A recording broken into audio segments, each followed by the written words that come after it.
Buenas noches, hermanos y hermanas. Ahora, para darle continuidad a toda esta etapa del calendario litúrgico referente a la época en la que se conmemora toda la pasión, lo que experimentaron los discípulos de Jesús, Jesús mismo. Entonces ahora vamos a estar reflexionando durante los días martes y jueves, vamos a estar reflexionando sobre eso, sobre esta época previa a la Semana Santa, pero también vamos a reflexionar sobre la previa a la captura de Jesús, la captura de Jesús, la crucifixión, pero también y sobre todas las cosas la resurrección de Jesús. Por eso quiero invitarlos a que oremos para dar inicio al estudio bíblico correspondiente a este jueves. Oremos. Querido Dios, queremos agradecerte tu presencia, agradecerte porque has sido muy bueno con nosotros, porque tu presencia también nos infunde mucha esperanza, mucha confianza, mucha certidumbre de lo que significa tu reino. Tu presencia hace posible eso. Queremos suplicarte que nos des sabiduría para poder reflexionar en tu palabra, para poder extraer cuál es el mensaje que tienes preparado para nosotros, pero sobre todo también para cómo responderte en nuestra vida diaria. Y eso siempre se logra a través de tu ayuda. Bendícenos, Señor, te lo suplicamos en el nombre de Jesús. Amén. Iniciamos, como les decía, iniciamos esta semana con una serie de estudios bíblicos que nos van a brindar información importante información para que esta información nos ayude a reflexionar sobre diferentes situaciones, las que experimentó Jesús, pero también las que experimentaron sus discípulos. Eh, Estas situaciones están enmarcadas desde antes de la captura de Jesús, durante la captura, la crucifixión y también la resurrección. Este tiempo, como todos los tiempos del calendario litúrgico, es una oportunidad que tenemos para aprender de Dios, para reflexionar sobre su palabra, sobre la manera de cómo actuó Jesús y a partir de toda esa reflexión entonces aprender sobre Dios. Tenemos la oportunidad también de celebrar nuestra fe en esta época de Semana Santa. Esta celebración está fundamentada en la vida de Jesús y también, por supuesto, en la resurrección de Él. ¿Por qué es importante reflexionar en todo aquello que experimentó Jesucristo, en todo aquello que experimentaron también sus discípulos antes de la captura de Jesús? Es importante conocer y reflexionar en cada uno de los aspectos. Primero, para conocer cuáles fueron las intenciones de los religiosos de esa época, de esa época, para capturar, luego asesinar a Jesús, ¿verdad? A través de la cruz, lo asesinaron. Eso lo vamos a ver más adelante, otro día. La cruz era una cuestión terrible, ¿verdad? No solo por el sufrimiento de la muerte, sino era morir en una cruz, era una de las peores muertes que existían por la tortura, pero también por la desacreditación social que existía, ¿verdad? La muerte de cruz se le daba a lo peor de lo peor. Es importante también, además de conocer, saber cómo respondió Jesús a cada una de esas situaciones que experimentó. ¿Cómo reaccionó Jesús? ¿Cómo actuó? ¿Cómo se comportó? ¿Qué dijo? ¿Qué dijo? Eso es importante saberlo, porque esto nos va a ayudar también a tener claridad cuál es el compromiso que tenemos nosotros de hacer la voluntad de Dios. Ahora voy a leer el texto que nos ocupa ahora. Lo voy a leer en dos versiones, en Reina Valera, pero también en la Biblia de nuestro pueblo. Dice, primero lo voy a leer en Reina Valera y después lo voy a leer en la versión de nuestro pueblo. Dice Reina Valera el texto que nos ocupa ahora. Si yo doy testimonio de mí mismo, mi testimonio no es verdadero. El que da testimonio de mí es otro, y sé que el testimonio que da de mí es verdadero. Ustedes enviaron mensajeros a Juan, y él ha dado testimonio de la verdad. Pero yo no recibo el testimonio de parte del hombre. Más bien digo esto para que ustedes sean salvos. Él era antorcha que ardía y alumbraba. Y ustedes quisieron regocijarse por un poco en su luz. Pero yo tengo un testimonio mayor que el de Juan, porque las obras que el Padre me ha dado para cumplirlas, las mismas obras que hago dan testimonio de mí, de que el Padre me ha enviado. Y el Padre que me envió ha dado testimonio de mí, pero nunca han oído su voz, ni han visto su apariencia, ni tienen su palabra permaneciendo en ustedes, porque ustedes no creen en quien Él me envió. Escudriñan las Escrituras porque les parece que en ellas tienen vida eterna, y ellas son las que dan testimonio de mí. Y ustedes no quieren venir a mí para que tengan vida. No recibo gloria de parte de los hombres. Al contrario, yo los conozco que no tienen el amor de Dios en ustedes. Yo he venido en nombre de mi Padre y no me reciben. Si otro viniera en su propio nombre, a aquel recibirían. ¿Cómo pueden ustedes creer?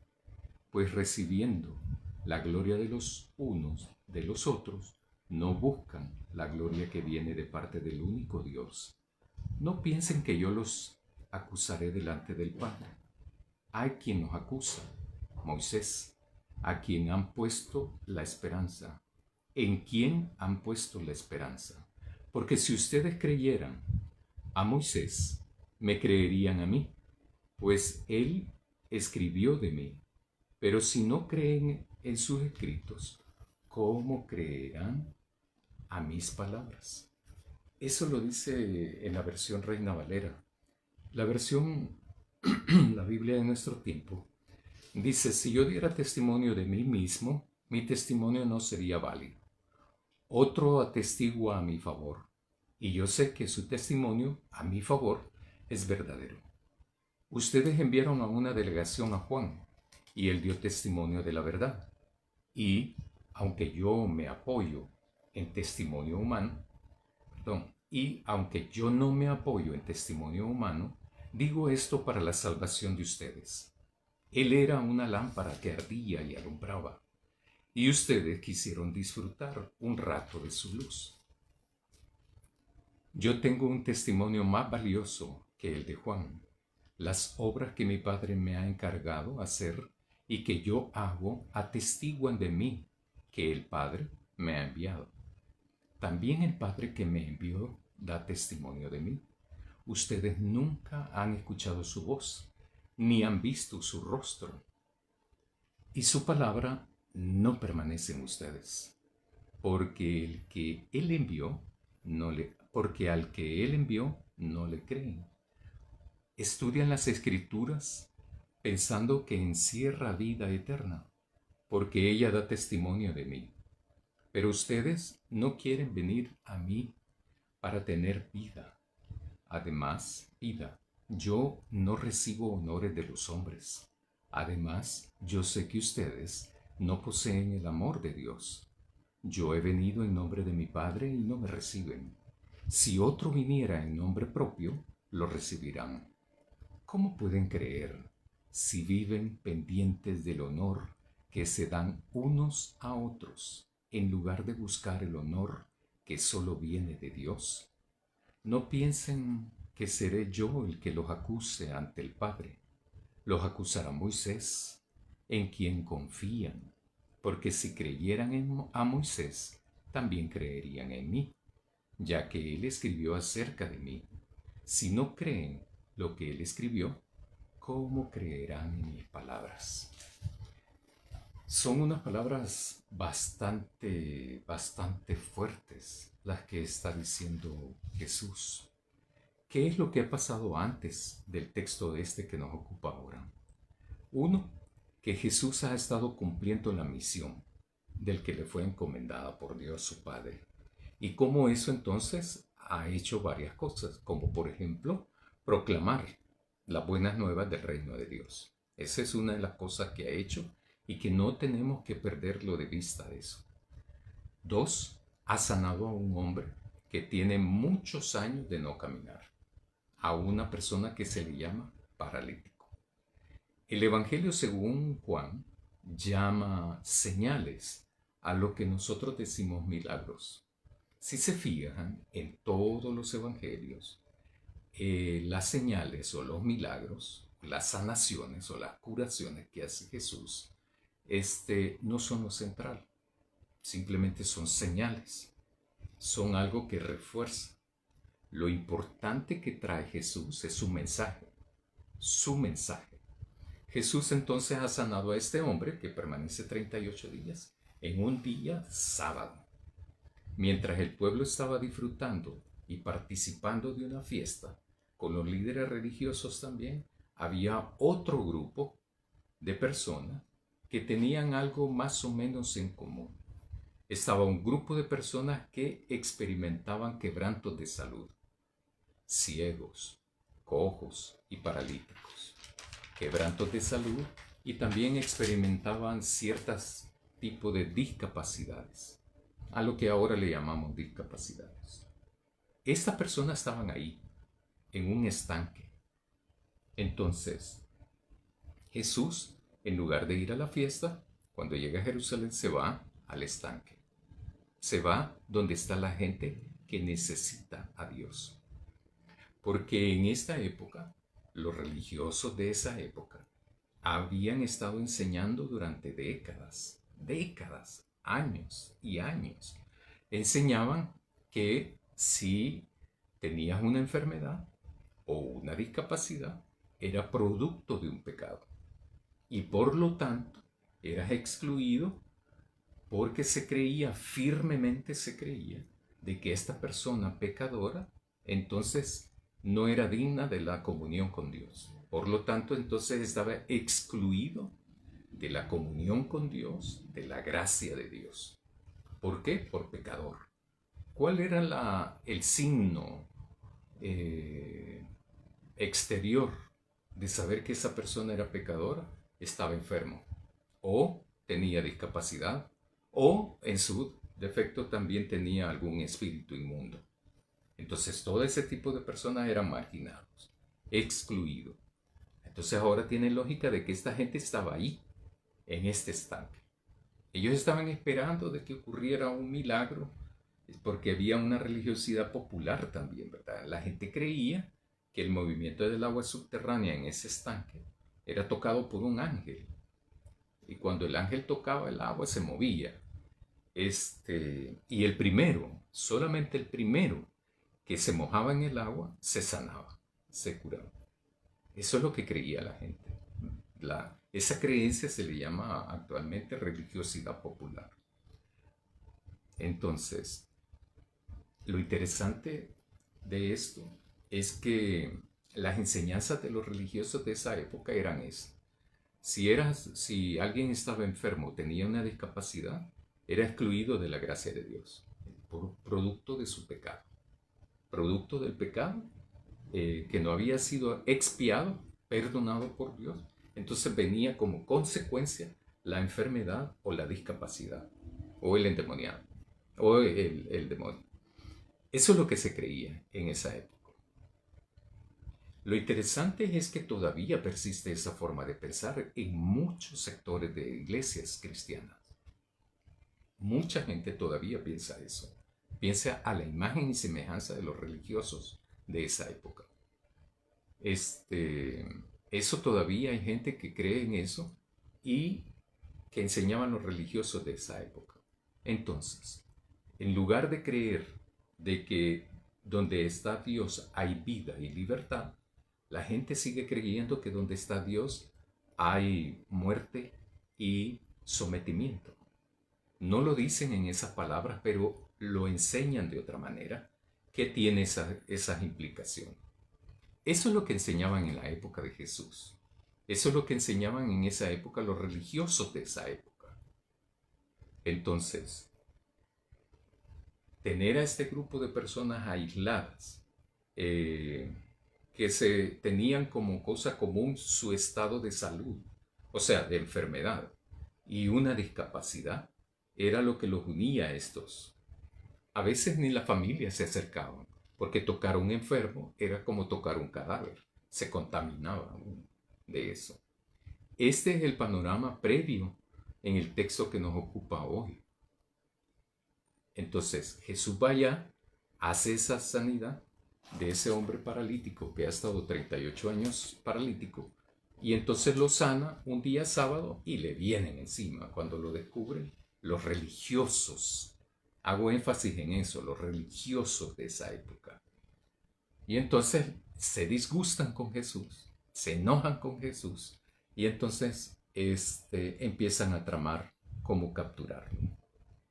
Como los líderes de la religión judía han estado confabulando eso, ¿verdad? Han estado pensando eso.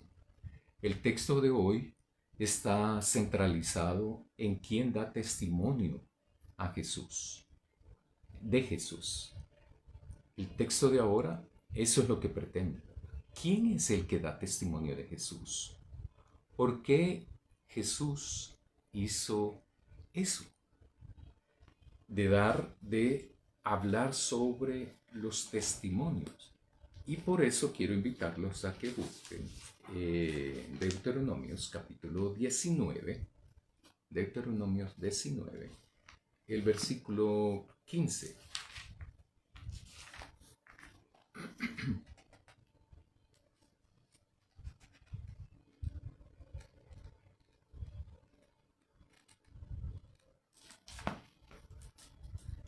Deuteronomios capítulo 19, versículo 15, que dice: no prevalecerá un solo testigo contra alguna persona, por cualquier maldad o pecado que haya cometido. Por el testimonio de 2 o 3 testigos se decidirá un asunto. Tengo la sospecha de que Jesús conoce eso, porque Jesús sí fue conocedor de la ley y hasta de los montón de los preceptos, de los más de 600 preceptos, ¿verdad? Entonces Jesús, creo yo que está queriendo responderle a los líderes de esa época, a los líderes religiosos de esa época, en donde el testimonio de una persona no es suficiente, dice Deuteronomios. Entonces se requiere 2 o 3 testimonios. Actualmente todavía se hace eso en los juicios. Se busca si hay testigos, por ejemplo. Y entonces uno lo busca. Para casarse, cada quien tiene que buscar testigos, ¿verdad? Para bautizarse no se hace eso, ¿verdad? Pero es que se me acaba de ocurrir eso. Pero para aspectos, para determinados acontecimientos, experiencias importantes, se busca testigos que sean precisamente personas conocidas de su honorabilidad y que puedan dar fe, ¿verdad? De que alguien se casó, de algún asunto legal, pero también en aspectos jurídicos, penales, también se buscan testigos para eso, testigos de cargo y descargo también. Jesús entonces, conocedor de este texto, seguramente, entonces va a tratar de argumentar en esa línea. Porque tal parece que las palabras de Jesús van en el sentido como que si estuviese en un juicio. Y por lo tanto, entonces Jesús va a argumentarle a esos que le están acusando. Entonces, ¿quién da testimonio de Jesús? Literal A. Literal A. Lo primero que dice Jesús en el versículo 31 es: si yo doy testimonio de mí mismo, mi testimonio no es verdadero. Eso va en sintonía con lo que está planteando en Deuteronomio. Sobre la base de sus argumentos, Jesús hace esta declaración. Lo está haciendo por la gente, por ellos. No lo está haciendo por él. Le está haciendo por la gente que lo está acusando. Para ellos es toda esta porción que está aquí. Entonces, sobre la base de su argumentación va a poner esto: si yo diera testimonio de mí mismo, mi testimonio no es verdadero. Y entonces surge el primer testigo, Juan el Bautista. A él menciona Jesús como quien dio testimonio de la verdad. O sea, Juan dio testimonio de Jesús. El pueblo tuvo a Juan por un poco de tiempo y pudieron regocijarse en él y con él por su mensaje, en otras palabras, ¿verdad? Por su luz. Y entonces la gente, los judíos, el pueblo, tuvo la oportunidad, pero no la aprovechó completamente. Entonces Jesús está planteando en los primeros versículos del 32 en adelante esto de Juan. Juan sí dio testimonio de Jesús y él lo está entonces colocando. C. Lo otro son las señales. Pero Jesús tiene un testimonio mayor, dice, que el de Juan. Jesús dice eso: yo tengo un testimonio mayor que el de Juan. Las obras que Jesús hace, esto significa que no solamente son las señales, las obras que Jesús hace. No podemos caer en ese reduccionismo, o sea, reducir todo lo que Jesús hizo en milagros. Los milagros es lo que se ha predicado mucho, se ha sobredimensionado también.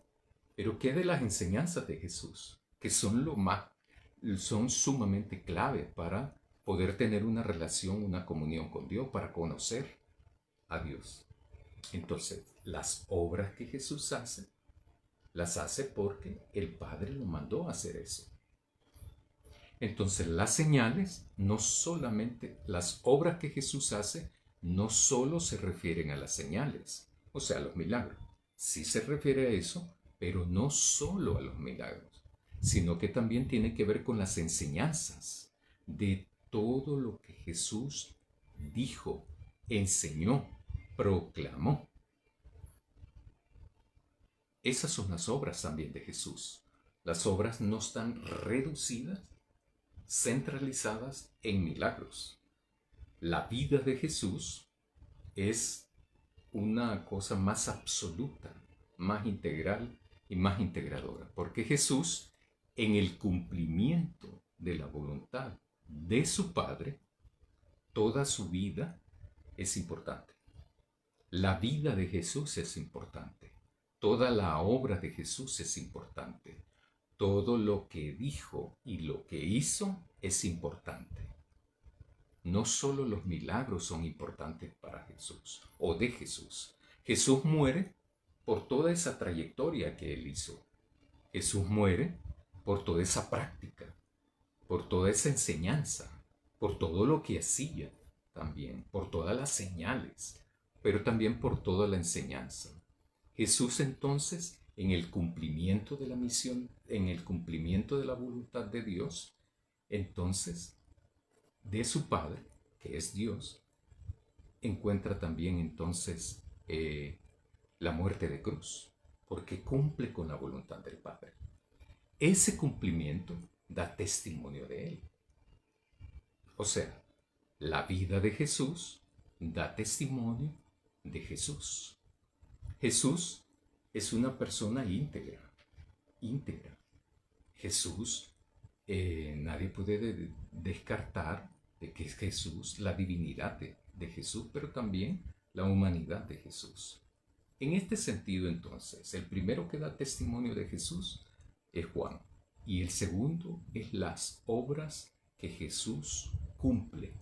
Pero al cumplir las obras, no solamente son los milagros, sino también las enseñanzas. A veces pienso yo que en la actualidad sobredimensionamos. Hay algunos sectores en diferentes iglesias que hacen mucho énfasis en los milagros de Jesús, pero no en las enseñanzas de Jesús. Y yo creo que es importante hacer de igual manera, porque Jesús nos enseña cómo debemos ser, no solo con los milagros. Si fuese así, andaríamos un poco déficit, ¿verdad? ¿Por qué? Porque nosotros haríamos también lo mismo, ¿verdad? Pero no. El punto de Jesús es las enseñanzas también. Literal de versículo 37 es su Padre. El versículo 37 dice, y el Padre que me envió ha dado testimonio de mí. El Padre de Jesús es quien lo envía. Él está claro en eso. Pero también está claro de que ese Padre que lo envía es el que da testimonio de él. Y ese es el tercer argumento que plantea Jesús a sus detractores, a sus acusadores. Luego sigue diciendo, pero nunca han oído su voz, ni han visto su apariencia, ni tienen su palabra permaneciendo en ustedes, porque ustedes no creen a quien Él envió. Eso es fuerte, eso es sumamente fuerte. ¿Por qué? Porque son estos los que han cuestionado al hombre, que han tirado, lo ven cargando el lecho donde estuvo postrado, y le dice, no te es lícito andar cargando eso en día sábado. ¿Quién te...? No, el que me sanó me dijo, dice él, ¿verdad? El hombre sanado. ¿Y quién es ese? No sé, ¿verdad? Pero él fue el que me dijo. Y entonces agarran la bronca con Jesús.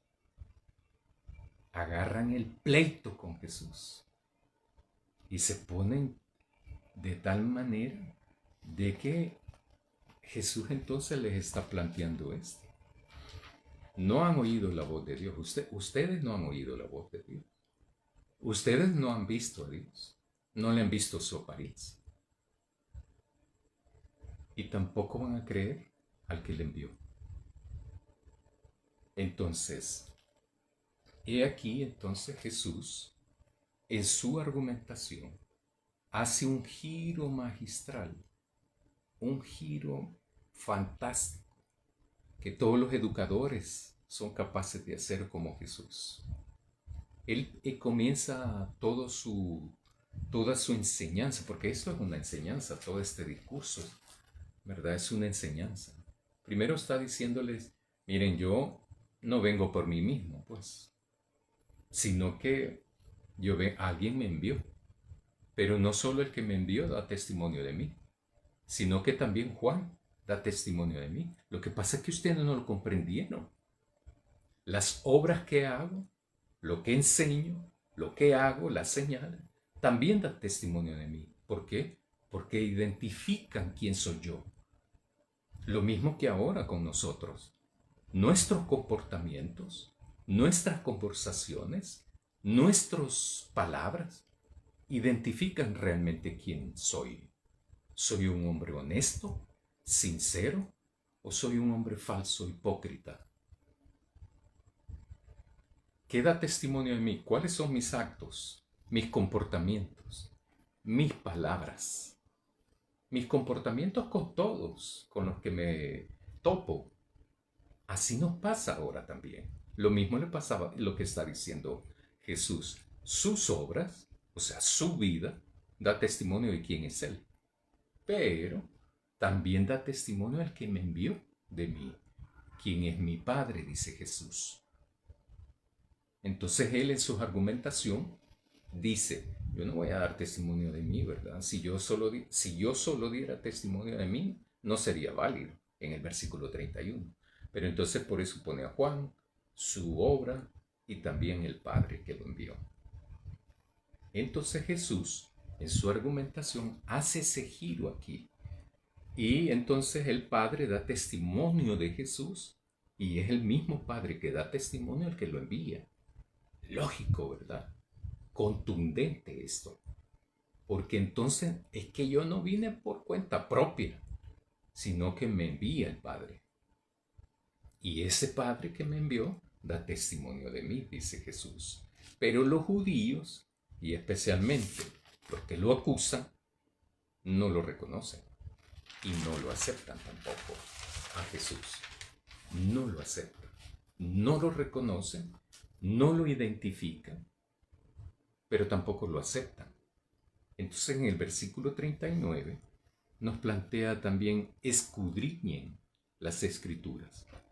Escudriñan las escrituras porque les parece que en ellas tienen vida eterna.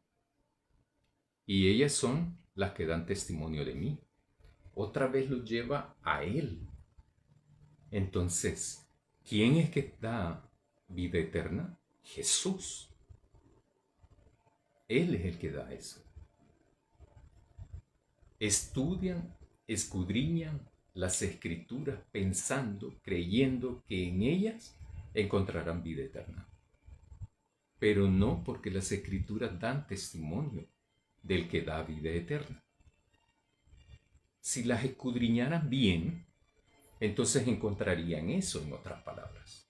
Identificarían eso, interpretarían eso, reconocerían, si las hubiesen interpretado bien, hubiesen reconocido quién era Jesús, así como Nicodemo. También hay algo en Jesús que le llama la atención a Nicodemo. Pero bien, entonces, los versículos del 40 al 43. Y ustedes no quieren venir a mí para que tengan vida.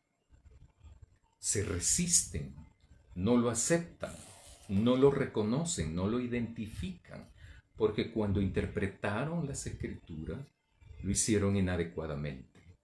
¿Cómo existe todavía eso ahora? Ahora persiste una serie de interpretaciones bíblicas, una serie de líneas teológicas, líneas de interpretación bíblica, que son hasta heréticas, que son contra reino de Dios, aunque lo mencionen, pero va en contra de todo eso. Eso por eso es necesario, es importante que uno esté muy alerta, muy pendiente y muy interesado de aprender un método para poder aprender a interpretar la palabra de Dios. Entonces, ustedes no quieren venir a mí para que tengan vida eterna. No lo reconoce. Incluso lo que están haciendo los religiosos de esa época. Los religiosos de esa época. Lo que están haciendo es queriendo asesinar, capturar y asesinar después al dador de la vida eterna. No recibo gloria de parte de los hombres. Al contrario, yo los conozco que no tienen el amor de Dios en ustedes. Ahí me refiero yo también, con eso me refería hace unos minutos, de que Jesús da después el giro. Y eso es sumamente fascinante en Jesús. Entonces cuando uno lee esto, interpreta esto, reflexiona sobre esto, yo me pregunto, por ejemplo, ¿y yo tengo el amor de Dios? Entonces me tengo que preguntar, antes de decidir sí o no, o antes de responder sí o no. ¿Y cómo es mi testimonio? Y antes de definir eso, ¿cómo me comporto yo con mis amigos, con mis amigas, con mis hermanos y mis hermanas? ¿Cómo me comporto? ¿Cómo hablo dentro de la iglesia? ¿Qué digo? ¿Qué hablo? ¿Cómo me comporto en la calle, en el carro, en el bus, en el vecindario, donde vivimos, ¿verdad? En el lugar de trabajo, en el lugar de estudio, ¿cómo hablo? ¿Cómo me comporto? Todo tiene una cadena. Nada es aislado.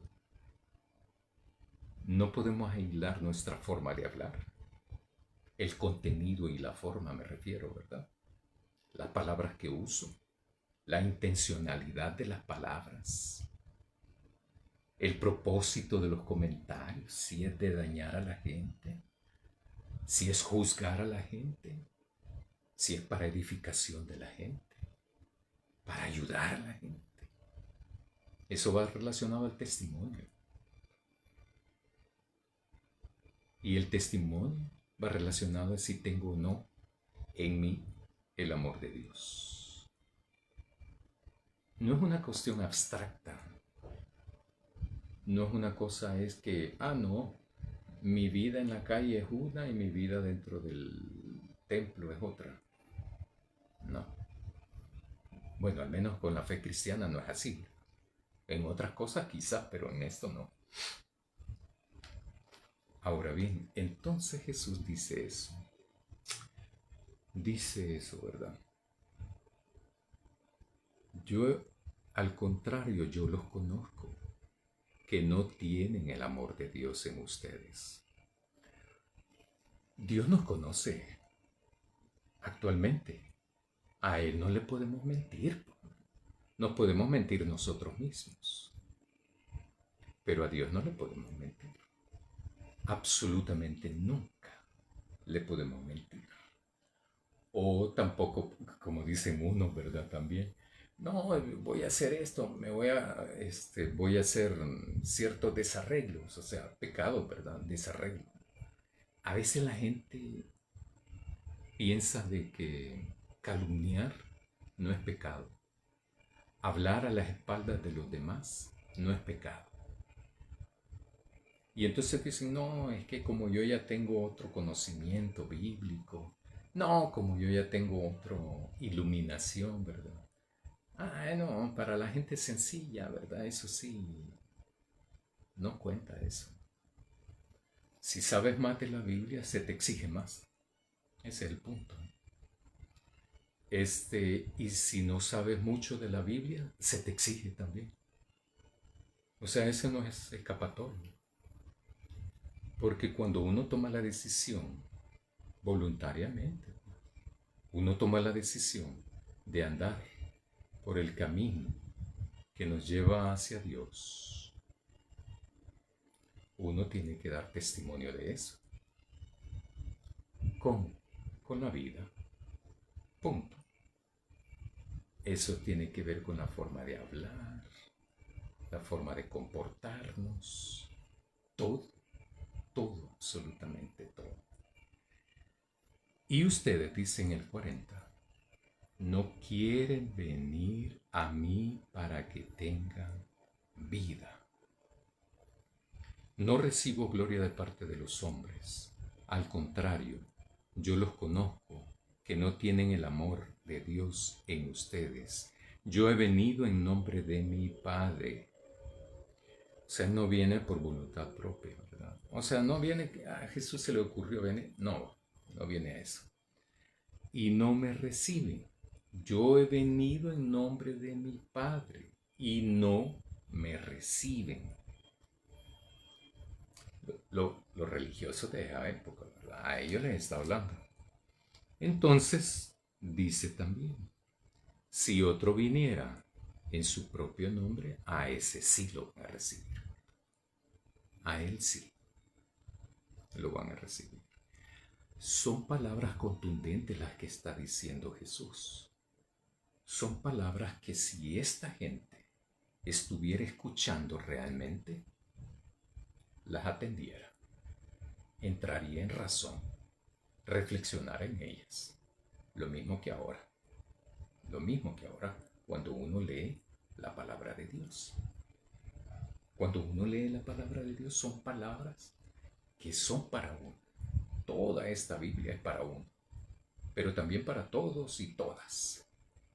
Ahora bien, entonces, dice, yo vengo en nombre de mi Padre y no me reciben. Pero si alguien viene en nombre propio, a ese sí lo van a recibir. Lo que está diciendo, ustedes están equivocados, están perdidos, han interpretado mal las Escrituras, porque las Escrituras dan testimonio de mí. Juan daba testimonio de mí. Las obras que hago dan testimonio de mí. Mi Padre da testimonio de mí. Y no le están oyendo. La gente no le está escuchando. ¿Por qué? Porque tienen su forma de pensar, su forma de creer, y van a morir con ella. Y seguro murieron con ella. ¿Sí? 44.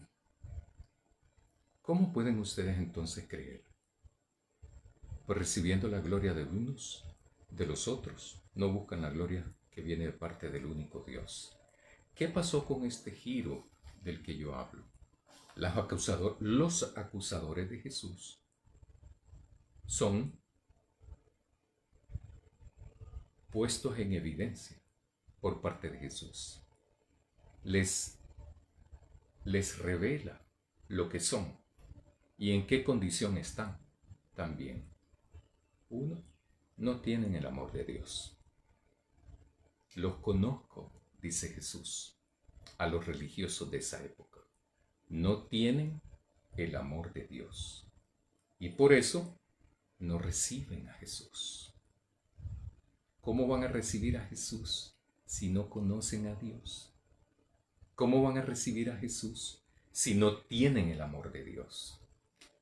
Y por no tener el amor de Dios, por eso, son capaces de recibir a otro que llegue en nombre propio, pero no son capaces de recibir a Jesús que viene de parte de su Padre. Por eso no buscan la gloria de Dios. Como no tienen el amor de Dios, tampoco buscan la gloria de Dios, sino la gloria entre ellos. Son palabras contundentes nuevamente, ¿verdad? O sea, está descubriéndoles realmente lo que son. Aquí creo yo que había una época donde decía la gente, no, ¿verdad? Si es que fulano de tal no está en nada, decían. Esa es una forma de juzgar también. Lo que está haciendo Jesús así, está desnudando a la gente, descubriendo, desvelando, quitándoles el velo, haciéndolos que entiendan su propia realidad, no solo de conocimiento, sino que también de práctica, o sea, de vida. Por ello, Jesús no los va a acusar, dice. No, yo no los voy a acusar con el Padre. Son ellos mismos los que se van a acusar por su propia forma errada de creer. Ellos mismos son los que se han vanagloriado, ufanado de creer las Escrituras. Jesús entonces dice, yo no lo voy a acusar, sino que Moisés, con su escrito, esto lo va a acusar. Porque Moisés lo que escribe es la voluntad de Dios. Y entonces, si no cumplen la voluntad de Dios, no pertenecen a Dios. Si no cumplen con la voluntad de Dios, es porque no tienen el amor de Dios en ellos. Y si no tienen el amor de ellos, entonces, por eso, no buscan la gloria de Dios, sino que lo que buscan es la gloria entre ellos. No tenemos otro camino más que el camino de la salvación. No hay otro camino. Para salvarse, pues, no hay otro camino. No hay otro camino que Jesús. No hay otro. No existe otro camino. Ahora bien, sobrevalorar de una manera muy exclusiva, parcialmente, las señales que da Jesús no es lo correcto. Hay que interpretar la vida de Jesús completamente, las enseñanzas de Jesús, porque aquí Jesús no está haciendo ninguna señal en el discurso. Lo que está haciendo es enseñándole a ellos, pero su forma prejuiciosa, su forma de entender la Escritura y por lo tanto la forma de entender a Dios no les permite haber reconocido a Jesús.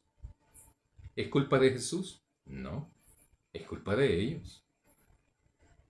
¿Es culpa de Dios? No, es responsabilidad de ellos.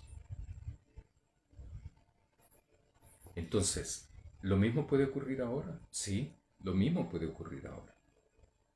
Lo que tiene que hacer uno es interpretar la palabra de Dios, tener las herramientas suficientes, necesarias, para poder interpretar a Dios, para poder interpretar su palabra, para descubrir de ella el mensaje y hacerlo realidad ese mensaje.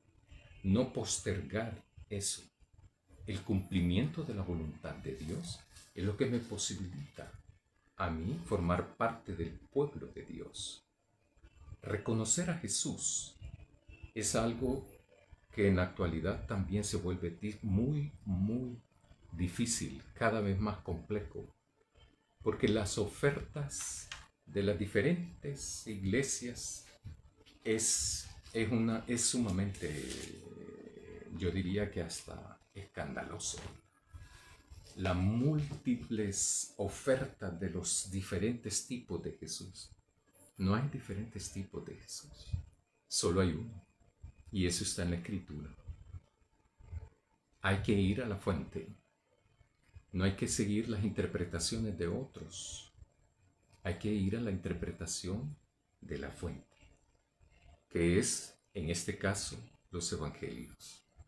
La persecución es uno de los que las amenazas, la persecución, la difamación, la calumnia, son cosas que Jesús afrontó antes de su captura.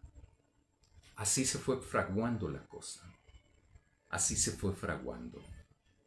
Ser parte de los difamadores, de los calumniadores, ser parte de ese grupo de personas, de esos religiosos de esa época, que les resultaba tan fácil tergiversar la verdad de Jesús, distorsionar la verdad de Jesús, con tal de perseguir sus propios intereses.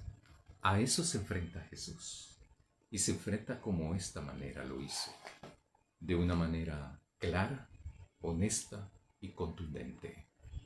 Si no es de Dios, los planes se vienen abajo, se vienen abajo. Lo de Dios es lo que permanece. Jesús ahora, en este texto, nos puede plantear muchas cosas. Una de ellas, hay que reconocer que es importante reflexionar en la palabra de Dios. Nosotros tenemos, si somos cristianos, si son cristianas, hay que dar testimonio con la vida de que lo somos. ¿En qué Dios creemos? ¿En un Dios chismoso? ¿En un Dios calumniador? ¿En un Dios difamador? ¿O un Dios honesto, que es el de la Biblia, que es el Padre de Jesús? ¿En un Dios justo, transparente, honesto, pero contundente? Un Dios que siempre está buscando salvar a los seres humanos. Lo mismo puede ocurrir ahora. Jesús nos plantea también que tenemos que hacer la voluntad de Dios. y que en nuestra vida se convierta en un testimonio vivo de que nosotros creemos en Él. Hermanos y hermanas, el reto es nuestro, el reto siempre ha sido nuestro. Jesús ya hizo su parte, Dios igual ha hecho su parte, sigue siendo su parte, Él jamás se va a detener. Ahora lo que resta es que nosotros tomemos la decisión de una vez por todas, de no andar pivoteando en esto, ¿verdad? Adentro y afuera del reino de Dios, o de ser pueblo de Dios, o de la iglesia también. Uno no puede estar así, ¿verdad? Que estoy adentro o fuera de la iglesia y pivoteando de esa manera, ¿verdad? No es correcto, pues, no es honesto eso. Jesús entonces también nos invita ahora a dar testimonio de que creemos en Él y de hacerlo a través de nuestra vida, de nuestra forma de hablar, de lo que decimos, de la manera que hablamos, pero también de lo que hablamos, si son palabras de edificación, de ayuda o son palabras de destrucción. Esa decisión es nuestra, pero para todos hay oportunidad, mientras tengamos vida, hay oportunidad de cambiar y de darle vuelta al giro de nuestra vida. Si no hemos estado haciendo las cosas de manera como Dios quiere, entonces hay que obedecerle a Dios. Jesús vino a hacer eso, a ser un obediente de la voluntad de Dios. Y lo que pide de nosotros no es menos, más que obedecer a Dios, que es nuestro Padre. Oremos, hermanos y hermanas. Querido Dios, te agradecemos porque eres nuestro Padre. Queremos suplicarte que venga tu reino, que tu voluntad sea una realidad aquí en esta tierra, aquí en este país, como se hace también en el cielo. Ayúdanos a nosotros, a los que tenemos fe en ti, a dar testimonio también de ti, a través de nuestra vida, de nuestros actos, comportamientos, actitudes, pero también a través de nuestras palabras. Ayúdanos a ser solidarios con los demás como tú fuiste solidario. Ayúdanos a ayudar a otros, así como tú nos ayudas siempre, constantemente. Bendícenos para eso, fortalécenos para eso, danos de tu sabiduría para poderlo hacer. Ayúdanos a ser mejores personas, mejores creyentes, guiados por tu Santo Espíritu, siempre, para que la gloria sea solamente para ti. Amén. Buenas noches, hermanos y hermanas.